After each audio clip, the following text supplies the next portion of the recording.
What's going on, everybody? Welcome to Sector for Nerds, and welcome to another episode of Star Wars The Clone Wars Retro Discussions. Today we're going to be talking about Season 2, Episode 16, Cat and Mouse. This episode was directed by Kyle Dunleavy and written by Brian Larson. The cookie for this episode: a wise leader knows when to follow. I want to give a shout out to Caleb's Cave of Collectibles for being a $5 or above tier member. Before we begin this episode, you guys, be sure to like this video and subscribe to the channel. Also, become a member of my YouTube channel. I very recently made the decision at the time of this recording that I'm going to give you guys a week early access to these episodes. Instead of 3 days, you're getting a full week early access to all these Clone Wars episodes. So if you sign up right now, you'll already have access to next week's episode. And as you guys know, I got plenty of content going up on the YouTube channel right now. We've got our Bad Batch discussions. We're doing live streams on Thursdays. We got some shorts coming out here and there. Lots of great content up on the channel right now. All right, you guys, let's bring out the man who this week wants to be referred to as the GOAT and also the American Dragon. Two completely different animals. Intro guy, take it away. An impenetrable defense. Separatist ships blockade the resource-rich planet of Christophsis, trapping Senator Bail Organa and his relief efforts. Desperate to aid the esteemed senator, a Republic task force under the command of Jedi Knight Anakin Skywalker must break the impasse. But time runs short for the senator and the good citizens of Christophsis. Thank you, intro guy. All right, you guys, I'm gonna let you know right now my instant reaction to the first time that I watched this episode. We're back here again? This is now the third time that we have been to Christophsis. I sat there asking myself, as a child, how many times are we gonna let them take over this planet? I mean, we freaking capture it and then we lose it, and then we capture it again and then we lose it. How many times are we gonna do this? And then as it turns out, you find out a whole mess of years later that there's a chronological order to this stuff, and this episode is technically the first episode ever of the Clone Wars in chronological order. Now, I will give them credit, because I have gone back and watched the Clone Wars in chronological order before. This arc actually fits really well. Like, this Christophsis arc, it flows together nicely. It starts strong, the middle is strong, and the end is strong. Like, it's such a nice put together arc of like 3 episodes. I know one of them was technically in the Clone Wars movie, but again, the Clone Wars movie is pretty much just like 4 episodes of Clone Wars compiled together anyway. I mean, you got like a whole bunch of separatist leaders on this operation right now, because you've got Admiral Trench, you got General Loathsome, and Asajj Ventress. And for those who may not know, so the first episode of Clone Wars in chronological order is the episode Cat and Mouse. Then it's the episode called The Hidden Enemy, which is the one from Season 1 where they have the clone traitor, remember Slick? And then comes the Clone Wars movie. That's the first 3 episodes of Clone Wars in timeline order. So as annoying as it is when I'm going through and watching them in numerical order, this is still a fun episode nonetheless. I love the idea of the stealth ship, you guys, because that was something we get early on after, you know, the encounter with the fleet. You got a lot of space battle stuff going on in this episode. Actually, it's all space stuff. Who am I kidding? Anakin attacks the Separatist forces, and Obi-Wan's like, well, it's nothing out of the ordinary, especially since I gave him the direct order not to. But he tells Anakin, I want you to withdraw. And I love how he just turns around and is like, withdraw? Anakin, I want you to withdraw. Withdraw? I brought a new toy that might give us an advantage. With respect, General, now might not be a bad time to regroup.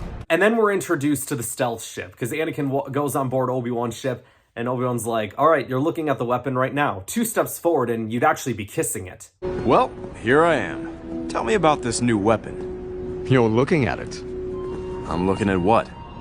2 steps forward and you'd actually be kissing it.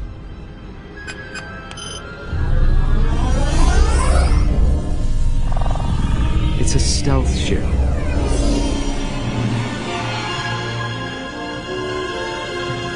That's some trick. Let's hope the Separatists think so. Now, Anakin's mission isn't to destroy ships. It is to deliver supplies to the surface for Senator Organa and the good citizens of Christophsis. They're getting ready to go through with the plan, but then Yularen, we get a shot of Yularen in his office, like looking through some files, and he finds some stuff, and he's like, impossible. It can't be him. And he turns on a comlink and tells the trooper, tell General Skywalker, hold his departure. He gets down to the hangar to meet with them, and he's like, you know, sir, I did a little bit of research, And, between that and the battle that happened this morning, I'm very convinced that the person who's leading this attack is none other than Admiral Trench, who Anakin said was vaporized in the Battle of Malastare Narrows. What would that have been from? Well, yeah, no, hold on a second. Now I'm really curious, because this is the first technical battle of the Clone Wars, right? Technically. So unless there was, other battles that did go on between Phantom Menace or Attack of the Clones, or if it's something even earlier than the Phantom Menace. I don't know, they never really specified. If anybody actually knows that information, let me know in the comments below. I'm actually curious now. But Yularen also has history with Trench, so surely it can't be that far out of the game. I have seen his work firsthand. A corporate fleet was blockading Malastare. A fleet led by Trench. That's why I recognize the tactics. He tore our ships apart. We barely escaped with our lives. In the end, a Jedi-led task force moved in to settle the matter. Trench's ship was destroyed, and we assumed he went down with it. Now, when it comes to this stealth ship, you guys, first of all, again, this was a cool episode in general, getting to see the stealth ship in action. And it's flying past the enemy ships. The defensive capabilities that they have is they have cannons and they have torpedoes, but they have to decloak to use either of them. I actually like the amount of ship lore that we get in this episode, between the idea that, okay, you can't fire while you're cloaked. You also can't, if you're a command ship, right, and you have these, ray shields that they have, you can't fire tracking torpedoes unless you disable the shields. And I know there's some people that might look at that and go, oh, that's just plot devices. And I'm like, nah, I don't see it that way. I think of this as lore that's being established in the right there and then. There's a bunch of bombers that pass by Anakin in the stealth ship, and he's like, oh, they missed us. They don't know we're here. And Yularen's like, yeah, but they're heading for Bail Organa in the command center. Bail tells Obi-Wan, help me, Obi-Wan Kenobi. You're my only hope. Good reference there to A New Hope. Anakin ends up going on the offensive. He cuts off Obi-Wan's transmission when he, tries to contact him. And I love the rookie Spark, who is a new recruit that's going to be helping out because they lost one of their starting engineers or whatever. And the rookie's like, I thought we were on a relief mission. And the commander's like, you learn pretty quick, but when you serve under General Skywalker, you're always on the offensive. Yularen brings up a good point. You realize our torpedoes may not be enough to defeat his ship. And Anakin's like, look, all I want right now is for Trench to be thinking about us instead of the people on the planet. Which I think is interesting, because you do have the element of surprise with this stealth ship. And the fact that you're going to kind of give it up so Trench is thinking about you instead of the people on the planet, it's a very selfless thing, They fire the torpedoes, of course it's not enough. Anakin tells the pilot to launch flares, then they go back into stealth mode, and then Trench fires a spread of lasers. Now they do miss, but crucially, that gives Trench the answer that he was looking for. And he's like, no clone could have successfully flown through that many lasers. We're dealing with a Jedi. And so he sends a transmission through to Anakin, and he puts him over, which I always like it when people do, right? Like I say with pro wrestling stuff, you always want to put your opponent over instead of just belittling them, because if you just belittle them and tell them, if you basically say you're a nobody and you defeat the nobody, then who are you really beating? And if you lose, then you lose to a nobody. But here Trench was like, look, man, I respect your game right now, man. I respect your vessel that you've got. It's been a while since I've had a worthy opponent like this. But then he kind of turns it on him, right? Like, look, but I do warn you, I've dealt with this kind of stuff before. But then they got to figure out, okay, how do we deal with Trench right now? Obi-Wan looks into it and he's like, you're right, Admiral. They're all records of Trench's battles, and a lot of them with cloaking ships. It seemed that he would use tracking torpedoes to hit the ships, whether they were cloaked or not. And then Anakin brings up the idea of, well, usually a ship this small doesn't have a cloaking device.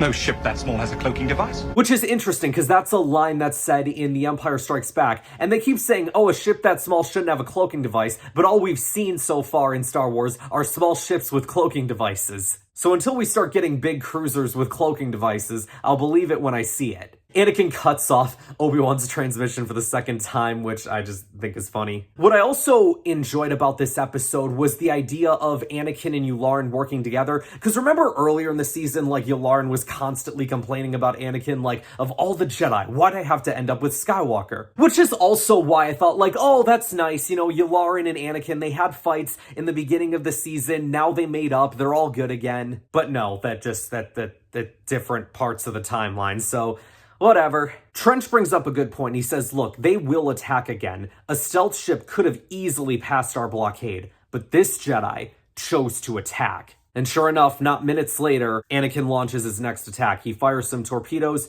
cloaks again, but Trench locks onto the magnetic signature, just like they said earlier. They were going to fire tracking torpedoes, but like I said before, you can't fire them unless you lower their shields. So Trench does, fires the torpedoes. Anakin's like, all right, they took the bait. Now we're going to turn off the cloaking device and divert all our power to the engines. I love that you can do that. You can just like divert power to different systems. That was kind of a thing in Jedi Squadrons, right? Like you could divert power to like blasters or shields, or think about how far the mighty have fallen when it comes to that game. Anyone even remember that that game existed besides me? Anakin heads right towards the bridge. Trench wants to raise the shields back up, but the shields are still recharging. Anakin flies past the bridge, and the torpedoes hit the bridge.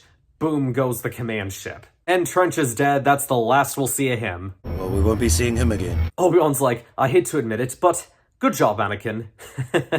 Obi-Wan begins his attack on the Separatist fleet, and then Anakin delivers the supplies to the surface. Organa compliments Anakin. Spark becomes an official member of the crew, so good for him. Overall, you guys, good episode. This was very much an Anakin-heavy episode. I kind of wish that they would have had more stealth ships during the Clone Wars, especially if chronologically this is the first episode. If they were building a prototype, like, surely towards the end of the war, they would have had more ships like this, right? Well, maybe that's something we could have explored had Disney not canceled the show. Thanks, Disney. But yeah, you guys, that's gonna wrap us up for today. Overall, really good episode. I enjoyed all the characters in it, like Anakin, Yularen. Trench was a good villain. I love the space combat. All good stuff. Thank you guys so much for watching. Be sure to like this video, subscribe to the channel, share this video with others to help support the channel, become a member today, and I will see you guys next time.